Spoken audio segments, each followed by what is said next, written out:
Many of you know, some of you know, certainly those of you at my table know that I'm very proud of my family heritage. My grandfather was a prominent sociologist, Charles S. Johnson. He lived his entire life in the Jim Crow South, wrote about civil rights in the 40s and 50s. He's buried in a segregated cemetery in Nashville, Tennessee. There's a flat granite slab over his gravesite with all of his accomplishments, his honorary degrees, his various positions, his positions with the United Nations. And by his side, on each side, are his two eldest sons, Charles Jr. and Robert.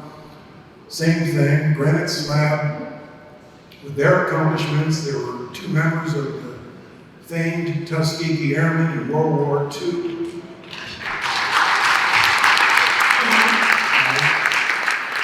My Uncle Charles practiced medicine for 45 years in Dayton, Ohio. My Uncle Robert was also a sociologist. And years ago, when we were burying my uncle, my father said to me, "Jay, I want the exact same thing when I pass." So 3 years ago, I buried my father alongside his father, his mother, and his two uncles with the same granite slab with all of his accomplishments. He was a founding member of the National Organization of Minority Architects. He was a teacher at Vassar, 37 years.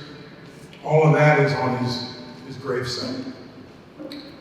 About 500 miles east of the Johnson family cemetery is the burial site of my great-grandfather in Lynchburg, Virginia. It's in a wooded over, abandoned colored cemetery, and he's the only headstone there. My great-grandfather was born a slave. He was emancipated when he was a young boy.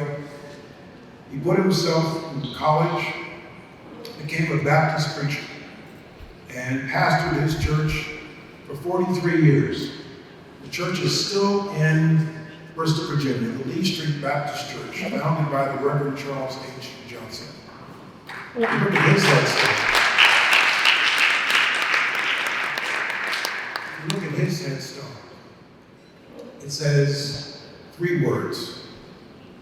This is a man who, in Southwest Virginia at the turn of the century, once condemned a lynch mob to hell, to burn in hell, and lived to talk about it. On his headstone are 3 words: a good life. And that's what I want.